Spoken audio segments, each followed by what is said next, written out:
Hocus Pocus by Pegasus Rescue Brigade. Chapter 16. Dinky, are you alright? Are you dead? They were the first words Dinky heard after the ringing in her ears ceased. She sat up, shaking her head to try to clear the veil of white that clouded her vision. What happened? She asked frantically. What happened to Scuffle? How did you? I don't know, Clarity replied in the same worried tone. I can't see a thing. Dinky rubbed her eyes with her forepaws. A few blurry shapes came into view. She carefully stood, squinting to make them out as the white light filled the woods faded. Most of the battlefield was in ruin. Scorched and Frosty's entire half of the arena was now a crater. The grass and soil blasted completely away by the force of the explosion. Branches of the surrounding trees were battered and broken, with leaves either stripped away or shedded by the harsh elements. Two large, gnarled roots remained standing at the center of the crater, terribly blackened, but still defiantly upright, in spite of the carnage around them. Scorched and Frosty hung limply in the damaged prison, their coats singed in some places and frostbitten in the others. Scuffle was standing just beyond the lip of the crater. The colt was covered in dirt, ash, and panting hard. Shaking violently, he looked like he was about to collapse. His heart glowed brightly, and Dinky only had the chance to look behind him to see why. A shimmering blue dome, made of so many layers of magic it was totally opaque, stood on the battlefield, undamaged despite the devastation around it. As the light of the last rounded blast faded, and the smoke cleared, Scuffle gradually decreased the power of his spell. The dome shed its layers one by one, and soon a silhouette became visible inside. A few seconds later, the shield dropped away completely, revealing the cowrie but completely unharmed Honeydew. No pony moved for several seconds. A moment of silence, Honeydew cautiously opened one eye and lowered the forepaws she'd been using to shield her face. Confused, she looked around the decimated battlefield and her worn-out duel partner. What? She managed. Scuffle sent her a brief smile, and then turned and made his way towards his brothers, mostly for his friends to follow. Dinky constantly stepped into the rubble-strewn battlefield and followed him, with Clarity and Honeydew trailing closely behind.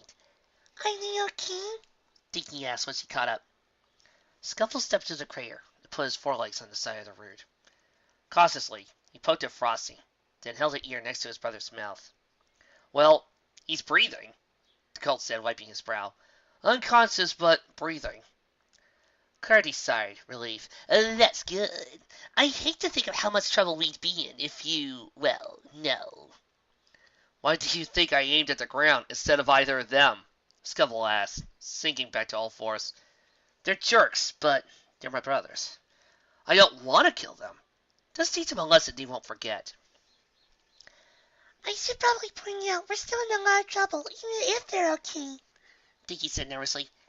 There's no way no one at the academy saw or heard that blast. One of the overseers will be here any second. Scuffle blinked and looked away guilty. Yeah, now that I think about it, I'd probably put us all in hot water, he admitted, scraping a hoof onto charred soil sheepishly. Especially you, Dinks. The Dean's gonna kick you out of here faster than the Wonderbolts can fly. As if on cue, voices sounded from somewhere in the trees. Sparkler was prominent among them, barking out commands to the ponies with her. For a moment, the foal stood in silence, waiting for the inevitable. After a moment, Clarity jumped suddenly, as if startled, then motioned for her friends to come closer. I'm going to try something, she said quietly. Stay very close and move slowly. Before any pony could have checked, the green filly let her horn and squeezed her eyes shut. A shimmering sort of haze surrounded the four young ponies for a moment. As the light of the spell began to fade, so did the colors of their bodies. Dinky watched with delight as she and her friends became translucent, and soon disappeared entirely. Barely a moment later, Sparkler burst into the clearing, skidded to a halt, looked around the wreckage in shock. A number of older students arrived around her, looking equally bewildered. Hold on to each other, Clarity said in a barest whisper, and be as quiet as possible. We're going to sneak away and go into the hideout until they leave. Dinky didn't see any of her companions, but it only took a moment for her hoof to touch somebody's coat. Creeping along at a snail's pace, She hardly dared to breathe as she and her friends eased away from the clearing, silently hoping that Clarity's magic would hold out, although they had moved stagely away from the investigating ponies. Soon, the thick late summer foliage made it so the clearing was no longer visible to the falls. Clarity dropped her spell and led the way to the little hollow beneath the tree. As soon as they were safely inside, Scuffle groaned and slid to the floor. Are you alright? Dinky asked, voice laced with concern as he sat by Scuffle. More or less, Scuffle grunted. I was more concerned about getting caught than I am about a few cuts and bruises. Your invisibility spells are getting better, Clarity. Clarity waved the forehead. Thanks for the compliment, but we're still going to wind up getting caught, as he pointed out. Once your brothers wake up, they'll probably snitch on us. No, they won't, Scuffle said simply. Dinky and Clarity's expressions were equally surprised. What's that? Dinky asked. Simple, Scuffle said, rolling onto his foot to examine a scrape on one of his forelegs. As much as Squirts and Frosty might want to get us in trouble, they're far more concerned with protecting their pride. You realize that if they want to tell us off, they have to admit that two first-term foals beat them in a duel? Clarity snorted. Those two would sooner tear off their own horns. She chuckled. Exactly, Scuffle said, rolling back onto his stomach. What they're going to do is come up with some lie about practicing a brand new type of battle magic that was more powerful than they expected. Then they'll get to brag to their idiotic friends about how they blew everything up, rather than admitting we didn't have anything to do with it. He rolled his eyes. They'll be the talk of the school again, of course, he grumbled. They've got cool magic, of course, to get the whole glory. Excuse me? Dinky asked, surprised at what she was hearing. Are you still holed up on the whole offensive magic is better than defensive thing?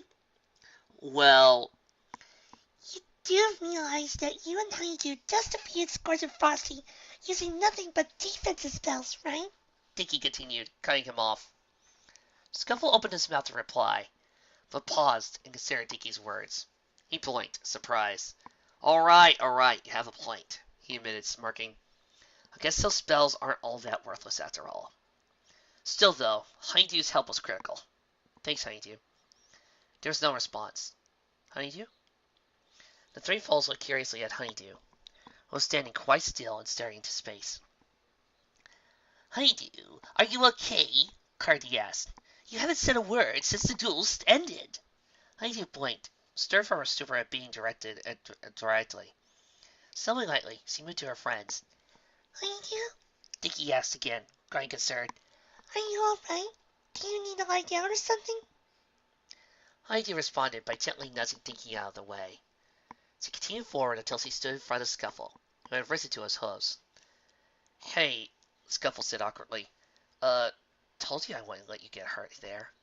He paused. You are fine, right? And that is when Honeydew kissed him. Hey! Call it with the shipping! Honeydew still did not speak. Her brow furrowed as she chewed her lip, avoiding eye contact with the pony in front of her. Scuffle continued, increasingly uncomfortable. So, does that mean you are, or you're not, or... And then, Honeydew reared up, threw her forelegs around the colt, and began sobbing into his shoulder. Scuffle scented, his expressive panic. What's wrong? Honeydew inhaled sharply, trying to hold back another sob. Oh, Scuffle, I'm so sorry. Honeydew resumed sobbing, while Scuffle, looking bewildered, gently patted her. Sorry for what? For everything. Just look at you. You're hurt. It's my fault. You're not even mad at me. And I'm a terrible friend. Scuffle's eyes widened. We're friends? He asked disbelievingly. But you said we were polite acquaintances.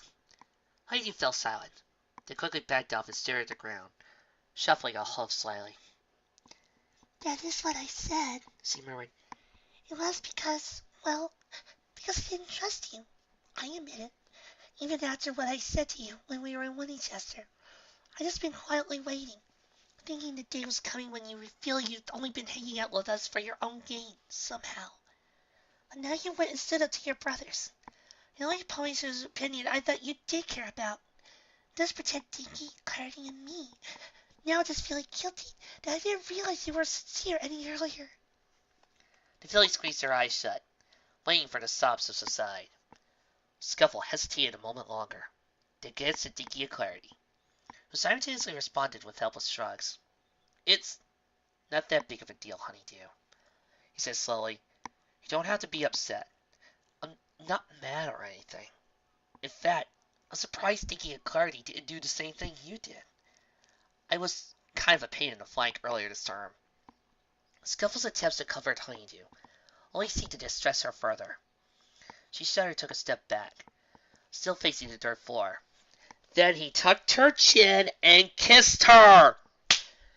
Go on, try putting in your ship fuel one more time. Trixie dares ya. The colt snorted and tried brusquely forward, Cloyd seeing the gap between himself and the crying filly. She did not acknowledge him directly, but she seemed to shrink down as if cowering in fear. Honeydew, come on, he said again. A whimper was the only reply. Scuffle's shoulders slumped. Fine, maybe this'll help. The colt stretched out a forehoof, then hesitated for a fraction of a second, then pulled Honeydew into a firm hug. The filly's tear-filled eyes flew open, and she blinked in shock. For several seconds no pony moved. From Dinky's perspective, Honeydew appeared to be deciding what to do next. After what felt like an eternity, but was in reality only a few moments, she slowly closed her eyes again and returned the embrace. What are the things? She missed, hiccupping away in the last few sobs. Is it too late to accept your offer of friendship for real this time? Scuffle shook his head, giving Honeydew a genuine smile. Of course not. Does this mean you trust me for real this time? Mm-hmm. Honeydew replied, as he wiped the tears with the side of a hoof. Scuffle's smile was replaced with a useless smirk. Which means I can call you Dewey again, right? Honeydew pouted at the mention of the nickname, but a moment later, the Memphis president was replaced with a giggle. Oh, all right, fine, She considered, grinning and switching her tail. I guess I don't mind that as much as I acted like I did. The filly turned back to Dinky and Clarity. Do you think it's safe to head back to the academy now? She asked, cocking her head slightly. I think so, Dinky decided. Come on, let's go get dinner. It's been a long day.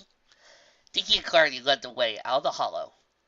Honeydew sent Scuffle a small, grateful smile before trotting along with her friends. And credits! Scuffle's predictions had been correct.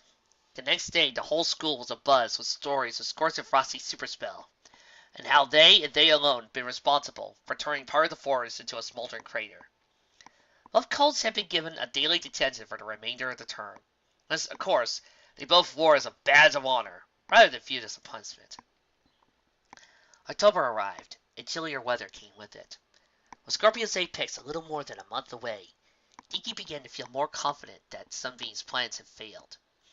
Without the dark enchantments constantly plaguing her, Dinky found it very easy to resist the dark impulse to cast dark spells.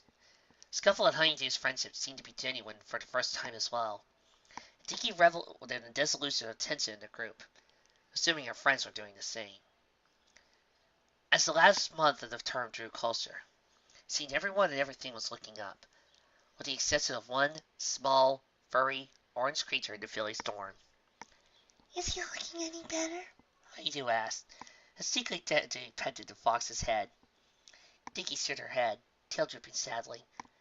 If anything, he's getting slowly worse. I don't know what else to do for him. I sent Clarity out. Dinky was cut off as the dorm swore open and Clarity entered, carrying a small box of Aurora. I brought some food, she announced. I couldn't gather too much since it was almost curfew, but I got enough. Mostly just berry stuff. But I did find a bird's nest on the edge of the forest. Trouble likes eggs, right? Of course, Honeydew replied, peering into Clarity's box. I gathered them for him before. He seems to think they're quite a treat. Just bring them over here, Clarity, Dinky said, gesturing towards herself. And don't forget to close the door. We don't spark her to see. Want me to see what? Dinky jumped and quickly positioned herself between Treble's small bed and the door. Clarity and Honeydew rushed to her sides, forming a living barrier concealing the fox from view as Sparkler appeared in the doorway. I heard my name, Sparkler grumbled, eyeing the filly suspiciously. Are you three up to no good again? The fillies shook their heads in unison. We were just, planning something. Dinky said quickly. An enchantment. Yeah, and we want to keep it a secret until it's done, Clarity added. We want the effect to be a surprise, and, since you're such a master at enchantments and all, you'd figure out how it works before we can finish if we show you now. Sparkler raised an eyebrow. What about you? She asked, looking at Honeydew. Are you on the project? Honeydew failed to make eye contact, but she nodded. Sparkler's eyes narrowed, but she did not move. All right, just stay out of trouble, she said slowly, giving her tail a hesitative flick. I'm not sure I entirely trust you through. Shh! She turned to go, but before she could take a step, Trouble sneezed. Sparkler froze. Slowly, she turned back and glared at the very nervous-looking fillies. Move. Dinky blinked. Pardon me? Get up, Sparkler commanded. All three of you, now. Biting her lip, Dinky slowly rose to her hose. Trying not to look too ashamed, she trotted slowly towards Sparkler, with her friends following behind. Sparkler strode past him and stared into the cardboard box. She was quiet for a long moment. I'd ask you why you're keeping a fox in your room, she began acidly, but I'm not sure I need to. There's no loophole in the school rules, under any circumstances, that will allow you to keep a wild animal in your dormitory. Ha! That's where you're wrong. Subsection 8 says it's perfectly A-OK to keep a familiar in your dorm.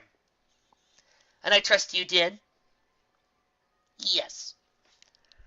Purple magic surrounded the box. Sparkler lifted it into the air with Trouble still inside, and angrily marched towards the door. Sparkler, wait! Clarity urged. You three are in it for it this time, Sparkler sneered, ignoring the younger filly. I'm taking this filthy creature back outside where he belongs, and then you three are coming with me to pay the dean a little visit. I imagine she won't be pleased, especially with Dinky, who's been more than her share of trouble this term. But wait here, Sparkler commanded, voice rising. Disobey, and you'll all be in bigger trouble. The overseer stormed off down the stairs. Dinky and her friends exchanged a shocked glance. Now what? Honeydew asked, shivering. I'm going to stop her! Dinky said suddenly, snoring and trying into the hallway. Dinky, no! Clarity pleaded. Sparkler said... I know what she said. But the dean's ready to expel me for the smallest infraction. I've already got nothing to lose, and Trouble needs my help. You two should stay here, but I'm going to follow Sparkler. Clarity pondered this for a moment, then slowly nodded. I guess you have a point, she admitted. Honeydew and I will wait here. Good luck. Honeydew added. Thanks. I think I'm going to need it. Dinky replied, wasting no more time. She galloped down the stairs after the overseer. Dinky scrambled into the tower lounge, just as Sparkler was about to exit. Wait, Sparkler! The older filly halted and glared at Dinky. I told you to stay in your room, she snarled. Dinky defiantly returned the glare. Not this time. I need to talk to you. And I have nothing to say to you, Sparkler snapped. As far as I'm concerned, you shouldn't even be here. You should have returned after the dark magic incident. The dean says Princess Celestia doesn't blame you. But this time, you are breaking the rules, and you know it. Do you deny that? No, I don't. Sparkler opened her mouth to snap back, but nothing came out. She closed it again, surprised. Wait, you don't? No, Dinky repeated. We had a reason for what we did, of course, but yes, we were breaking the rules. I can at least tell you why, though, if you just let me explain. I'm not interested in anything you have to say, Sparkler snapped back. I'm going to the dean and getting you shipped out of here on the first train home. She glanced at Trouble's box and scowled. Or I will, as soon as I toss this filthy creature out into the woods where he belongs. No, Dinky insisted. He needs us. He's really sick. We're just trying to take care of him. I don't care, Sparkler huffed, turning up her nose as he opened the door with magic. Dinky felt her face contort into a snarl. So, You're gonna leave him out there to die just because he can't stay in the residence tower? Can't you find some other safe place for him? Sparkle turned away, ignoring Dinky as he prepared to go outside. Well, fine! Dinky snapped, growing angrier. Go ahead, toss him out, ignore him. You don't care about him, just like you don't care about any of the students you're supposed to look after. You're just stuck up to the team because you don't give a flying feather about anybody but yourself. Sparkle froze a step away from the door, and suddenly slanted so hard, Dinky swore the whole stone tower shook on its foundation. Slowly she turned, and the younger filly was startled by her expression. There was a fire in Sparkle's eyes, unlike anything she had ever seen. Don't you ever say that to me again! The overseer hissed, advancing towards Dinky and setting Trouble's box aside. I saved your miserable little life from your own deadly spell a few months ago. As an overseer, I will stand firm against rule breakers, troublemakers, and even threats to my sanity like you and your friends, but I will not tolerate that kind of insult to my character! Dinky recoiled, caught for a moment as her own fury bowed her instinct to cower before Sparkle's wrath. She glanced Trouble, struggling to roll over in the box behind the overseer, and her anger won out. Why not? She shot back. You never give me an ounce of respect. Why should I give you any? Sparkle's horn flared, casting shadows that danced and writhed like demons on the walls of the lounge. You want to know why? She roared. You will keep your mouth shut because... Dinky was too caught up in a race to back off. Because why? She taunted, half expecting Sparkle to blast her with magic. Because he might be right. It was not the answer Dinky had expected. Sparkle's magic fizzled and died. With it, something else seemed to wither inside the young mare. Her tail drooped, her shoulders slumped, and the fiery light faded from her eyes. What? Dinky stuttered. Sparkle said nothing, trudging along with her head held low, that it nearly scraped the ground. She disappeared into her bedroom, gently pulling the door shut behind her. It didn't last properly, but no move was made to correct that. An oppressive silence fell over the room. All the aggression had drained from Dinky in barely an instant, replaced with confusion and shock. The filly glanced back and forth between Trouble's box and Sparkle's door. After briefly making sure Trouble was still safe and comfortable, she carefully opened the door to the older filly's room. Sparkle was lying in her bed, head pressed face down in the pillow. Periodically she switched, convulsing with what Dinky could only assume were muted sobs. Sparkle? Sparkle looked at her head, making no attempt to hide her tears. Now what? You win! Go away! I don't want to deal with you anymore! There was no malice in the overseer's voice. Her speaking was strained, and her gaze, Dinky thought, was like that of an animal feared being struck. Compassion and regret welled up in the younger filly. I actually hurt her. Sparkle, I'm sorry. She mumbled. You're right, maybe Please, Sparkle choked out. Go away. Just go. I need to think. Dinky hesitated. Do you want to talk? She asked quietly. There won't be any accusations. No anger, no arguing. I spent all year trying to understand you. And now it looks like you might be trying to understand yourself. Maybe you could clear things up for the both of us? Sparkle hiccuped up and wiped her eyes, looking at Dinky skeptically. Maybe, she conceded. Close the door, though. Dinky shut the door, then climbed onto the bed next to her overseer. I don't know how you do it, Sparkle said, barely more of a whisper. Everything you do gets under my skin. I don't think half of it is even intentional, honestly. Why, of all ponies, was it a filly like you who figured out how to break me? I don't understand, Dinky admitted. I have been in a lot of trouble this term. But why do you think he has a personal attack when I don't get expelled? All I have to go on is that something you said months ago about how everything works out for me and not you. What makes you think that? Sparkle gave Dinky a blank expression. In case you haven't noticed, you've gotten pretty lucky this turn. Any pony else would have been out here a long time ago. True, Dinky said. But why does that make you jealous? I haven't been having good things happen to me. I just been avoiding bad ones. Is that somehow better than your dream has been? Sparkle's chin dropped to her pillow. That's better than my whole life has been, she grumbled, turning away. How so? Sparkle groaned. She looked at Dinky again, knitting her brow. Finally, she heaved a long sigh. I don't know. It's hard to explain. Well, some part of you must know why. Dinky pressed. There's gotta be a reason you shut everybody out all the time. Sparkle grins. There is. But you're the last pony I thought you would have to tell that story to. Dinky rubbed one forehoof against the other shyly, staring at the sheets. Well, But I'll tell you anyway. Sparkle interrupted. If only to get you to leave me alone. She sat up and scowled. Knowing you, you'll find a way to use it to make things worse for me. I won't! Dinky insisted. If I actually know how I'm upsetting you, I can try not to do it anymore. Whatever, Sparkle mumbled. It's simple. Keeping to myself is the only way to protect my vulnerabilities. No pony can hurt or upset me, and they have no way to target my weaknesses. She sighed. Well, no pony except you, apparently. Dinky blinked. You cut yourself off from every pony because you're worried any pony who gets to know you will just take advantage of it? What a horrible way to live. Sparkle glared at Dinky. I thought you said no accusations, she growled back. Dinky gasped softly, covering her mouth with her forehead. You're right. I'm sorry. I'll just listen. Sparkle narrowed her eyes. You wouldn't understand why I do it anyway, she continued. My mother's been through what I'm trying to avoid. She trusted him. She let him into her life. Then he left before I was born. She looked away.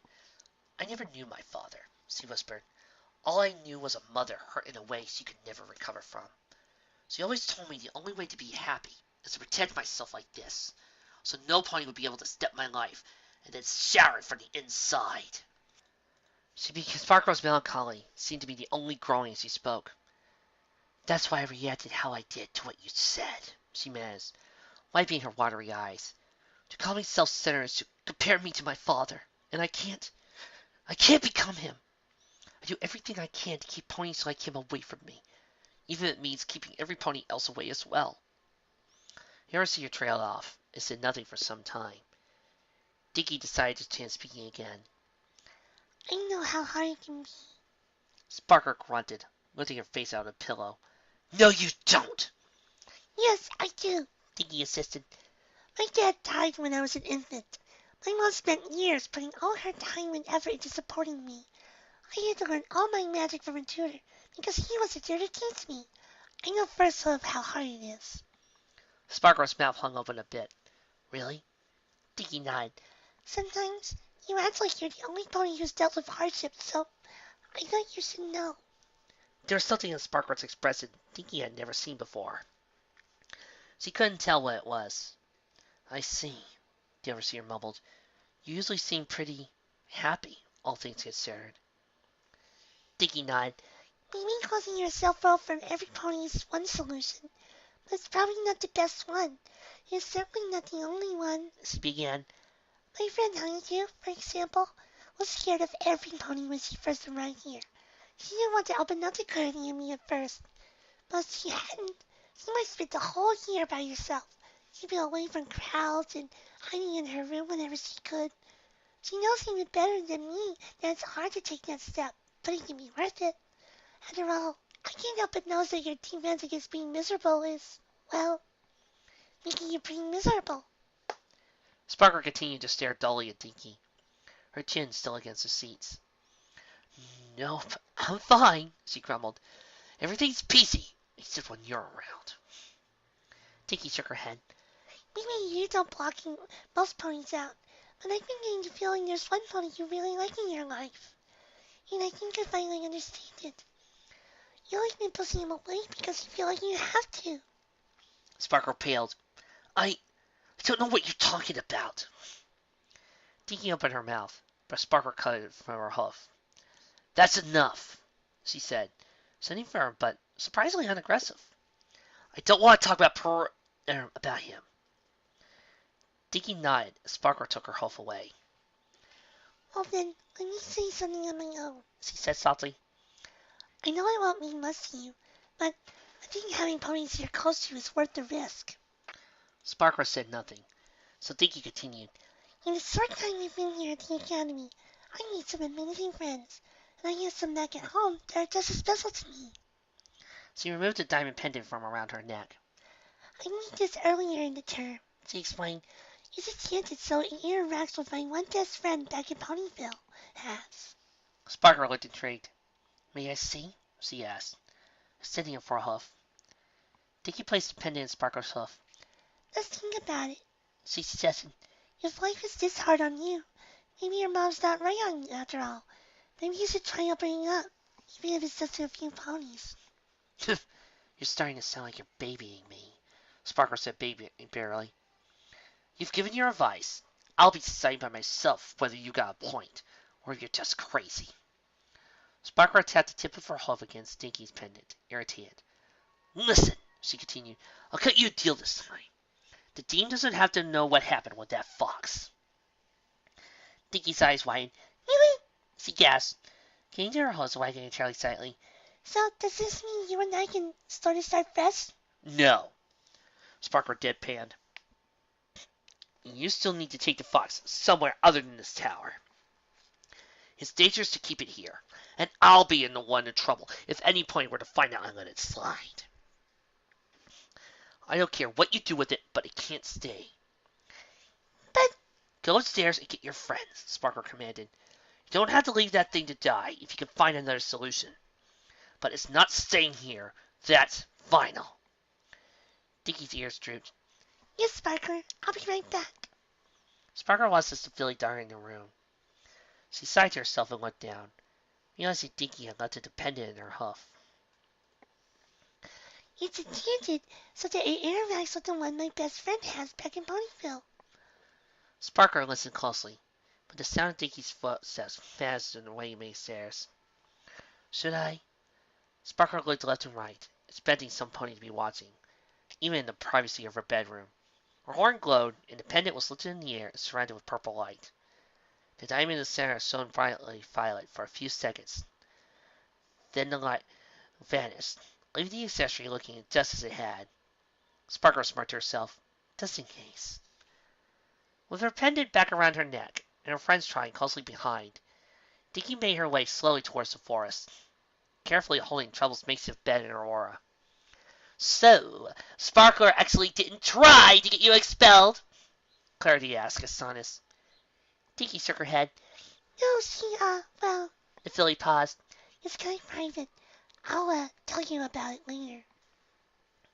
But, what do we do with Trouble now? Honeydew asked softly.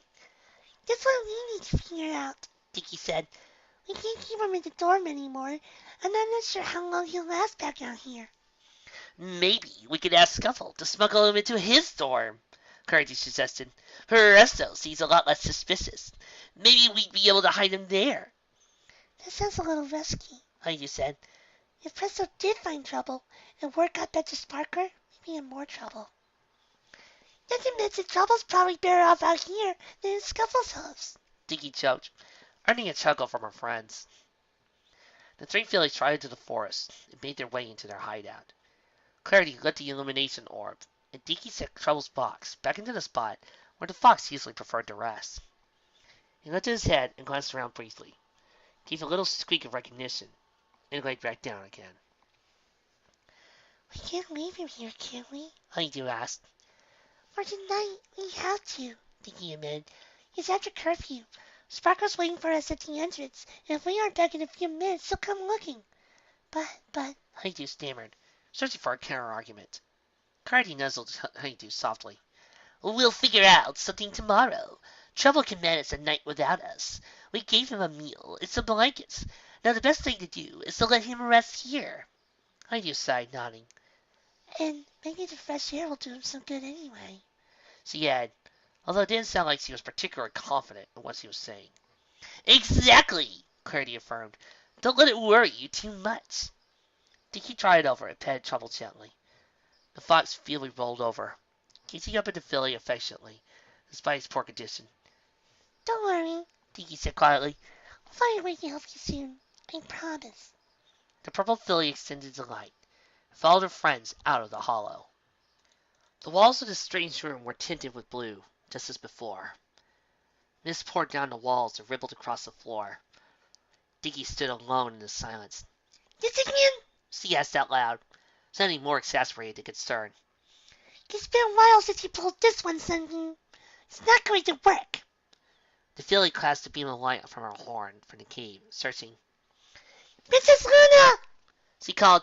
Sunbeam's trying to mess with me again. Take care of that, please. Dinky waited, expecting Luna to appear in the darkness, just as she always did. For a moment, all she heard was the sound of her voice echoing to the distance. And Dinky waited and waited, but Luna did not appear. Princess Luna! She asked again, uncertain. Hello? Are you here? I'm afraid the princess isn't available this evening. No, she is not, came a voice. But unfortunately, Dinky, I'm here to keep you company. A blurry but familiar figure appeared at the limit of Dinky's vision. Dinky instinctively took a few steps back, but her backside collided with a wall within just a few paces. Trying to regain her composure, or at least fake it, she stood still and faced her foe. Knowing she appeared intimidated, it will only serve to delight him. Now, isn't this an interesting encounter? Sunbeam said, approaching Dinky very slowly. Clearly you're dreaming again, exploring these strange crevasses of your own mind. Yet dear Luna is not here to guard it. No, she is not. It was unwise of her to leave her post. Why, any old troublemaking pony could sneak in and wreak havoc with her gone. Yes, they could. Luna's kept you from being to me in my dreams plenty of times before, Dinky said, hoping she sounded more confident than she felt. I'm sure she's just running late, that's all. Sunbeam laughed softly. I admire your confidence. Yes, I do. But I can assure you, this time, Luna will not be coming to your aid. How do you know? Dinky asked. Luna can watch my dreams. What reason do I have to believe you? You could enter this one without her nosing. Sunbeam chuckled. It's so entertaining. Why do you think your plans are foolproof? He mused. Even Princess Luna is not available.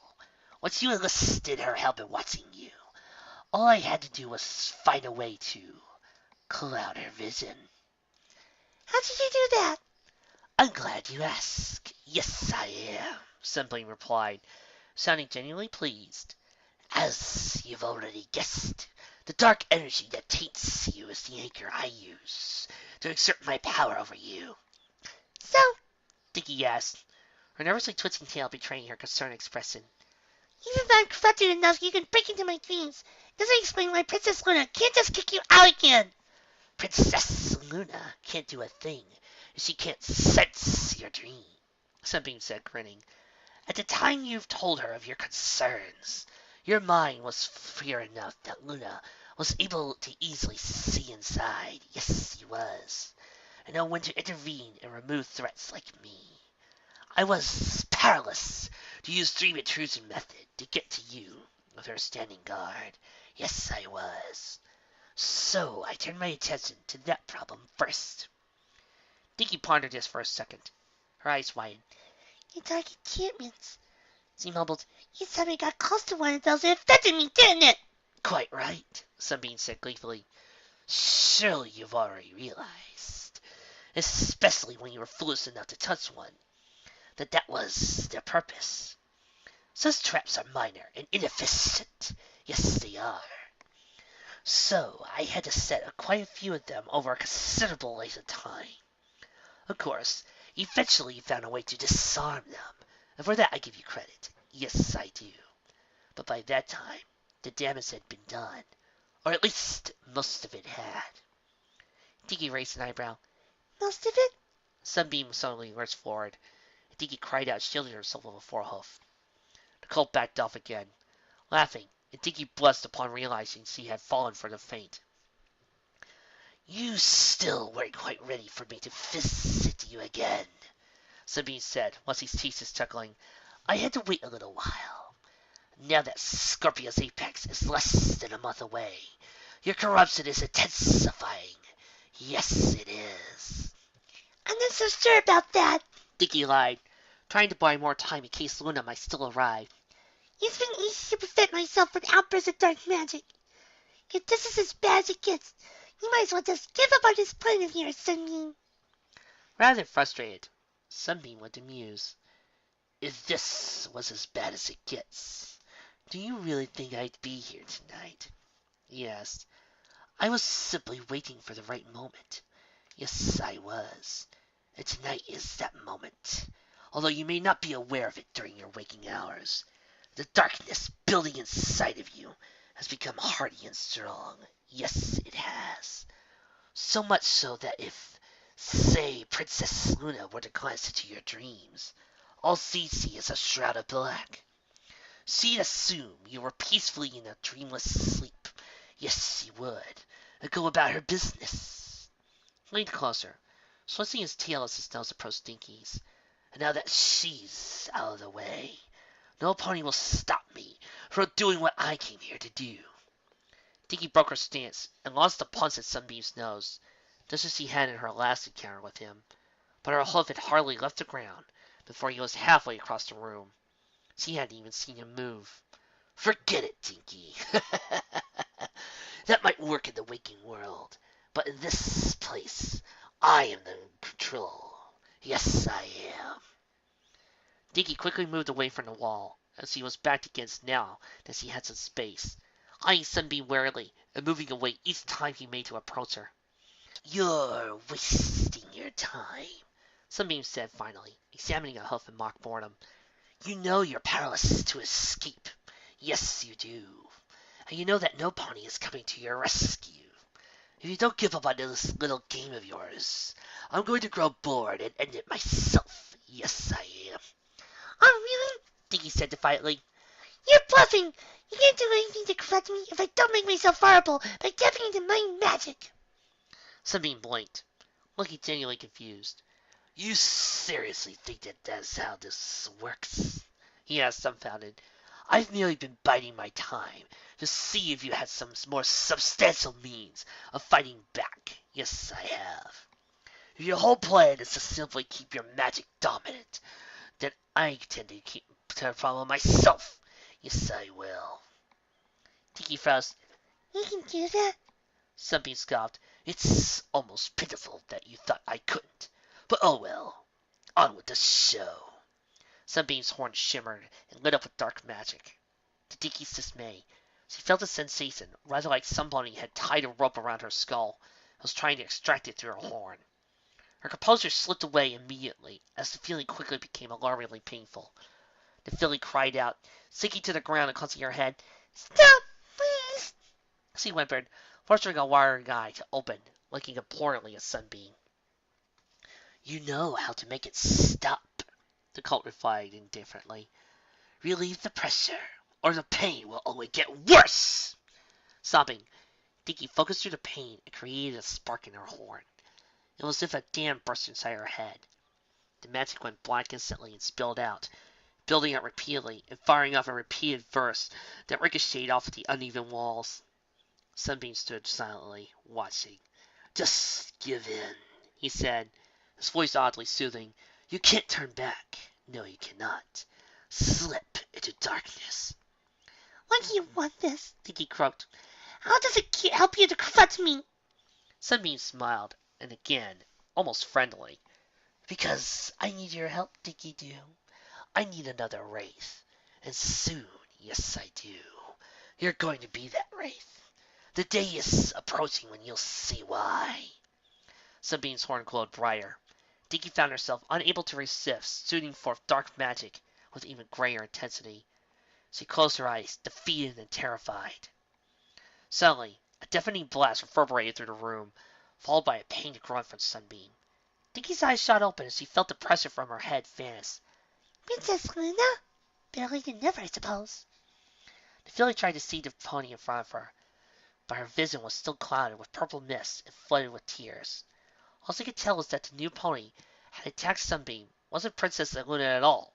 It was a stallion. You again, Sunbeam warned. The darkness keeps the princess out. Yes, it does. Why doesn't it stop you? Dinky, listen to me, said the stallion, ignoring Sunbeam completely. You can get out of this. Wake yourself up. Dinky recognized the voice.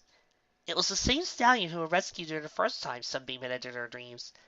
How do I do that? She asked, still trying and failing to clear her vision.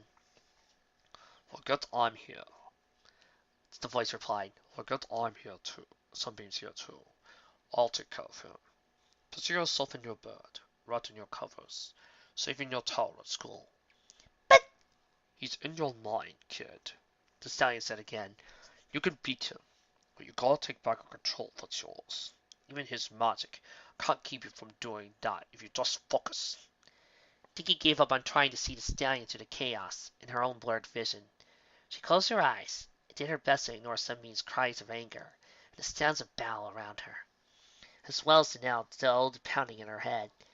I'm in the bed, under the covers. This is my dream, that is dungeon. Focus, and everything will be just fine. Dinky mumbled, opening her eyes. Silence surrounded her, broken occasionally by Clarity's familiar snoring. Dinky smelled something strange. She glanced at her pillow and cringed when she saw the fabric had been blackened, no doubt by another fit of dark magic while she was asleep.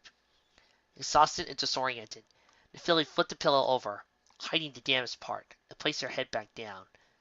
Sunbeam's screams and the stallion's voice still echoing in her mind. You don't look well. I'm fine, Honeydew. No, I don't think you are, Dinky. Dinky sighed as she glanced at her reflection in the window, as she and Honeydew made their way to class. Her mane was disheveled and her posture dropped. Dark circles under her eyes did nothing to help her image. I just didn't sleep well. She mumbled. Bad dreams. Honeydew responded, not looking convinced. You gonna be okay for magical biology class? I'll be fine. The fillies watched in silence for a few minutes. As they neared the classroom, Honeydew unexpectedly turned down a narrow hall away from their destination. Where are you going? Dinky asked. Honeydew looked away and switched her tail slyly. Come here, please, Dinky. Dinky paused, furrowing her brows as other students trotted around her towards the classroom. After a moment, she stepped inside into the unoccupied hall with Honeydew. You okay? She asked, raising an eyebrow. It's dark magic again, isn't it? Honeydew said levelly, staring at her friend with concern. How did you know? You look more than just tired, Honeydew admitted. You look worn, like you've been struggling. Why didn't you tell Clarity and me? There's no point in making you two worry more. Dinky replied. I'm going to talk to Princess Luna again tonight to figure out how to handle this. Just don't let yourself get too upset. The princess will help me keep it under control. Honeydew sighed and nodded. Just don't let it get out of hand, she advised, nuzzling Dinky gently. Scorpio's zodiac period is almost here. You have to be careful. I'm doing my best, Dinky said, returning to Chester. Now, come on. We're going to be late. The fillies trotted into the classroom, and immediately Dinky noticed something different. The garden of exotic plants along the room's glass wall was discovered by a number of cages and containers, holding a host of chattering creatures from the forest. Cornelius fluttered from cage to cage, trying to quiet the cacophony. Professor Chestnut entered from a side door. The mayor was wearing a vest that nicely complemented her sun hat. There you are, Cornelius squawked, darting over to take his usual spot on the brim of the mayor's hat. I've been trying to get these uncultured vermin of yours to quiet down so you can taste. The professor smiled softly. Don't worry, Cornelius. The animals will quiet down once you give them some attention. Oh, yeah, the animals, Cornelius said earnestly. Yeah, they've been noisy, too. Professor Chestnut rolled her eyes and trotted to the front of the room. Good morning, she called, speaking loudly over the din of animals. As I'm sure most of you have already deduced, today we're going to do something a little different. For most of the term, our studies have focused on spells and potions relating to plants. We still only scratched the surface of that subject. But now, there's barely a month left in the term, I think it's only fair we take an introductory look at animals too. For whatever reason, the professor doesn't think that I'm the pinnacle of all animal specimens, Cornelius complained. So, we rounded up this flea-bitten pack of critters instead. Professor Chestnut ignored him and continued. Although animals are widely different than plants, in order to involve them in our magic effectively, we must begin the same way with different plants, by forming a connection with them.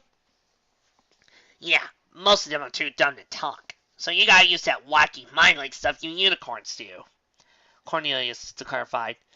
No, most animals aren't as intelligent as Cornelius. Professor Chestnut continued, earning a pleased nod from the bird. But they are still capable of learning and innovating and even forming the basis of culture. They are close enough to ponies that all three pony races can become quite proficient at connecting with them. As all weary old unicorns here, our first choice for doing so, of course, is a spell. Dinky glanced at Honeydew.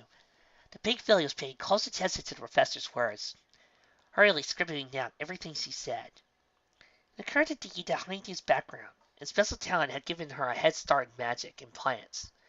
But when it came to animals, she was just as new to the subject as Dinky. To your left, we have a collection of animals and birds that I've gathered from the grounds, the professor said, wandering over to the group of enclosures. Much like the first day of class, your task will be to form a connection with the specimen. You probably won't be able to command an animal to do what you want, nor should you do that. But forming that magical mental connection is essential in establishing a collaboration with an animal. All other animal-related magic stems from there. Now get your furry backsides over here so we can assign you an animal partner, Cornelius commented. All these students stood. Honeydew gave Dinky a nudge, and the purple filly looked at her curiously. I can't believe I didn't think of this sooner, Honeydew whispered. Stay behind after class. You and I need to talk about Professor Chestnut about something. Dinky glanced at the animals again and realized what Honeydew meant. She nodded briefly, and the fillies trotted over to begin their practice. Professor? Yes, Cornelius? Your favorite student's here. Professor Chestnut turned around and blinked in surprise when she realized Honeydew and Dinky were behind her. Oh, Honeydew, you must really learn to speak up, the mayor laughed. I didn't even realize you stayed behind. It's okay, Professor, Honeydew replied. Dinky and I just had a question for you. Professor Chestnut chuckled. My lessons by themselves are never enough for you, are they, Honeydew? What is it you'd like to know? Well, I know we've only begun to study animals, Honeydew began, but I was wondering if you know any healing spells for them. Cornelius gave a low whistle. Professor Chestnut looked around surprised. Well, that depends. What do you need such a spell for? Here's a fox in the forest. He was very sick, Dinky explained. I know it's unusual, but he's friendly, and we want to help him before he gets worse. Can you help him? Professor Chatter hugged her chin. Well, I would, but there's one little problem, she admitted. Healing spells are often complicated. But you're a professor, Dinky pointed out. You'd be one of the few boys who can do complicated spells, right? Really good ducks, kid, Cornelius mumbled. Professor Chestnut shook her head. I'm afraid you don't understand what I mean by complicated, she replied. In order for powerful healing spells to work properly, the caster and patient have to have a special connection. Can you just magically connect with the animal, like you showed us today? Honeydew asked, cocking her head. That's only part of it, the mayor answered. The connection I'm talking about is more significant. There has to be a deep trust and caring between the caster and patient. The fox may have seen me once or twice, but it would probably be skitters around me at best. I'm afraid any healing spell I cast on it would do nearly nothing. Dinky frowned, ears dripping. Well, thanks anyway. We'll find another way to. Dinky, Honeydew interrupted, being more direct and useful. Maybe you can cast a spell. Double seems to trust you a lot. You could try, Professor Chestnut agreed. I'll show you how to do the spell, but as to replicating it properly would be up to you. Dinky let her horn. I'm ready, she announced. Show me what I need to do. The next afternoon, Dinky and Clarity and Honeydew and Scuffle climbed down the earthen tunnel to their hideout. Trouble rolled over on his box when the illumination orb was lit, looking up at the folds of cloudy eyes. Hey, Trouble, Clarity said softly. trotting over and stroking the fox behind the ears. We're here to help you. Scuffle peeked into the box. He furrowed his brow when he saw how bony and uncut Trouble had become. Hey, Dinks, he commented. No pressure or anything, but you might be this poor guy's last chance. Don't think you're nervous, Heidi scolded, poking Scuffle with her nose to nudge him away from the box. Dinky stepped forward. Trouble squirmed on his tiny blanket before unseating her. I guess this one's up to you, Dinky, Clarity said, brushing a loose strand of mane out of her eyes. I think she can do it, Heidi said optimistically. Professor Chestnut clearly explained what needs to be done. I worked with Dinky for quite a while on practicing it. Clarity smirked. Dinky has always been good at picking up new spells very quickly. Stay quiet, Dinky instructed. I'm going to give it a try. Clarity stepped back to join Honeydew in Scuffle, and Dinky focused on the sick fox staring up at her. She closed her eyes and flattened her ears against her head, trying to block any outward sensations to lit her horn. Silence fell. Dinky could sense the energy of the ponies behind her, but she instead focused on the flicker of consciousness that clearly began to trouble, and reached out to it. The filly felt her mind trust troubles. The fox seemed to sense her arrival and tensed up, trying to shut her out. Trouble, it's me, she mumbled, refusing to break the connection. I'm here to help. Please try to relax. Dinky doubted her words meant anything to the fox, but she sent a message in pure feeling through her spell. Gradually, Trouble allowed the filly's mind to access his. She strengthened the bonds, though waves of weakness and pain radiated from Trouble's psyche, nearly breaking her concentration. Boy, you're not doing well at all, are you? She thought. Let me see if I can fix that. Dinky tried to call forth healing magic, as Professor Chestnut had shown her, but was unable to bring it into her horn. Trouble remained too warily. Trouble, come on, she urged wordlessly. I can make you better, but you gotta trust me. You gotta let me in. Trouble's feelings of apprehension didn't waver. Soon, the exertion of failings fell, and the manifestation of Trouble's illness that Dinky felt through the mind link grew to be too much. Sighing, she was forced to break the connection. What's wrong? Honeydew asked as the light around Dinky's horn went out. Trouble's still weary, Dinky explained. I can't convince her to let my magic bite him deeply enough to perform the spell. Can't you just give it another go? Scuffle asked, tapping a hoof impatiently. The spell wastes too much magic for that, Clarity pointed out. Dinky demonstrated Clarity's point by sinking back into her haunches and breathing hard. I'll just have to come back and try again tomorrow, she announced between breaths. I can't tell Trouble. I just need him to let me. Clarity nodded and trotted over to place a hoof on Dinky's shoulder. Come on, she said softly. Let's go for now. You need to get to your strength before class. Dinky nodded and stood up. The airfoals trotted up the passage. Dinky and Trouble locked eyes on one at a time before the former turned to join her friends. A lone leaf, one of the first to be affected by Autumn's tusk, spiraled to the forest floor. It was promptly crushed under a small yellow hoof. The pony it belonged to looked skyward, examining the stars. His lips curled into a grin. Scorpio. It was the 23rd of October, although numbers like that were meaningless to Sunbeam. All that mattered was that, starting tonight, Scorpio was the dominant zodiac. Every living thing, including the grass and trees concealing Sunbeam, seemed to shudder and shy away as the colt's horn burst to life with churning black and purple light, brighter and more powerful than it had been all year. Something inky black and wispy, almost like smoke, but somehow much darker, billowed around the base of his hooves and rolled off the tip of his horn and tail. Similar wisps, colored bright purple instead, surrounded his eyes. Scorpio aids me in my magic. Yes, he does, Sunbeam announced triumphantly, to no one in particular. The time is coming for the final phase to be put into action. He looked at the residence towers, where the lights of a few illumination orbs still flickered in the windows. Dinky Doo has no doubt spoken with the princess again to keep me from her dreams. Yes, she has. Unfortunately for her, She has no idea how strong I have become now that Scorpio's apex is drawing near. Nor does she know the true strength of the darkness growing inside her. He chuckled. A fortnight from now, if not sooner, she'll already join me. And with her help, I will be able to bring her out the deepest, purest darkness. Yes, I will. I shall unleash power the likes of which Equestria hasn't seen for millennia! He chuckled, not taking his eyes off the residence tower. But first, I must make sure young Dinky cannot resist the temptation of the evil within her. Yes, I must.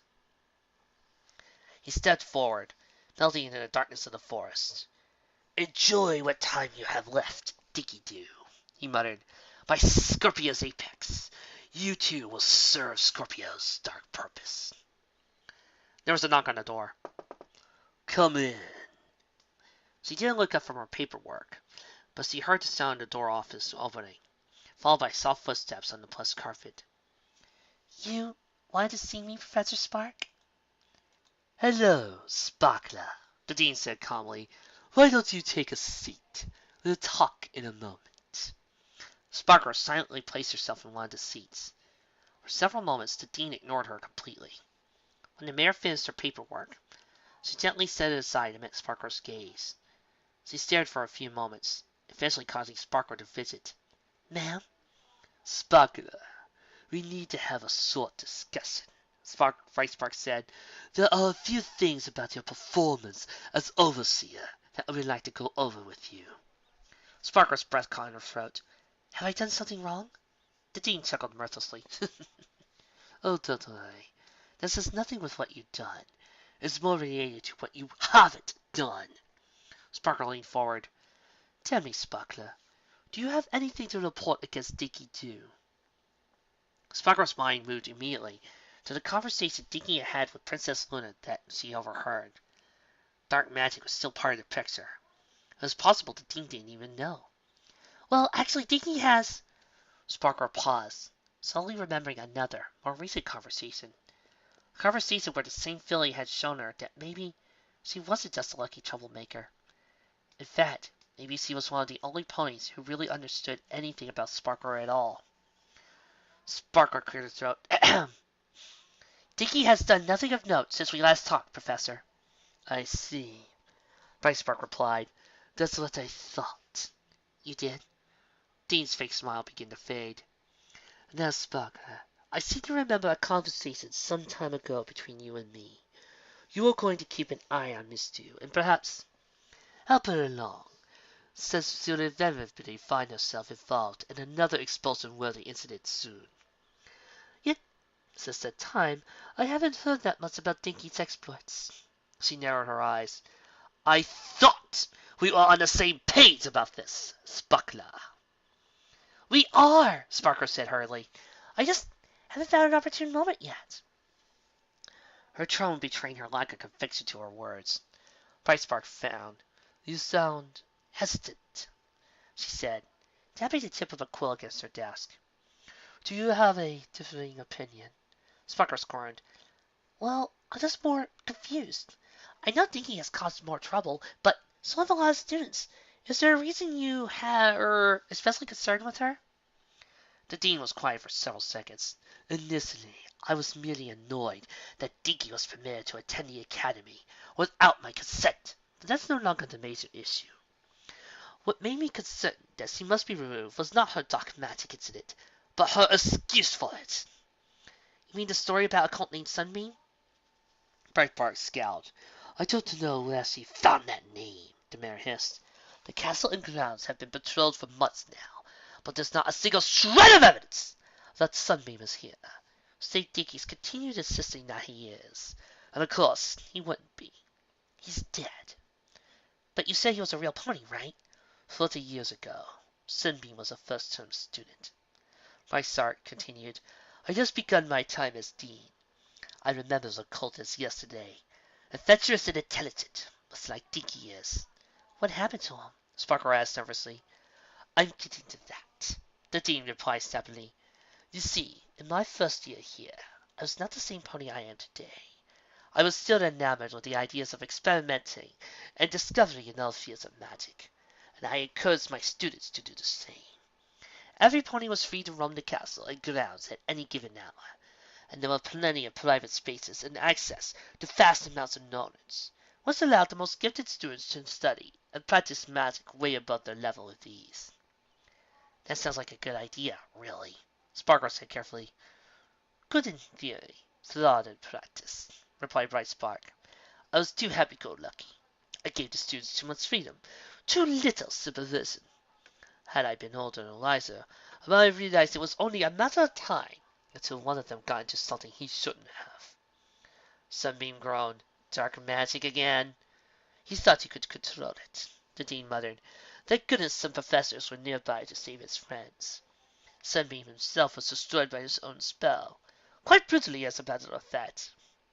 I nearly lost my position over a dean over allowing it to happen. So you're saying that trying to prevent Dinky from meeting the same fate? Sparkle asked. The dean cackled.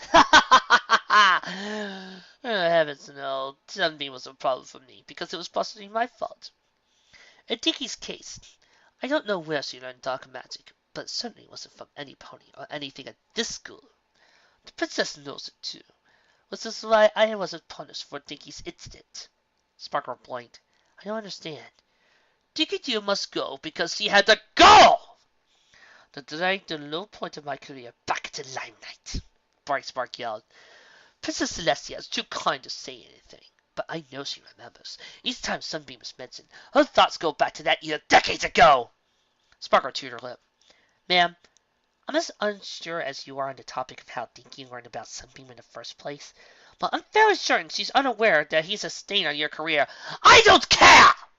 The dean roared, throwing her horrors in the air so violently that the papers on her desk took off, scattering around the office. She is an arrogant nuisance, faking innocence, while she continues to make me look bad. I don't need a student like that at this school. I'm getting rid of her! Bright Spark paused for a few moments to catch her breath. She adjusted her glasses and gave Sparkle a level stare. And you are going to help me as planned, right? Sparkle looked uncomfortable. Well, I'm sure you'll say yes, the dean said, her tone suddenly sickly sweet. After all, you've got yourself to think about around here, too. Sparkle raised an eyebrow. Pardon me? Well, it's the end of your prodigious final year at Celestia's Academy, the dean continued. You've held a high position as an overseer, something that will be notable on your record, and be incredibly useful in your future, I'm sure. It would be such a pity if, right before your graduation, you were accused of failure to properly follow the dean's instructions and stripped of that title. Why, you'd leave the school after your graduation in absolute shame, and I think neither of us wants that to happen, right? Guys, why am I thinking Atticus Chintz right now? Sparkle glanced. The dean's toothy fake grin returned. We understand each other, right, Sparkle? She said sweetly. Sparkle nodded slowly, staring at the floor. Excellent, the dean said. The term ends in 3 weeks. I expect to hear you soon. Yes, ma'am. Good. You're excused. Good night, Sparkler. Good night, Professor. Evil!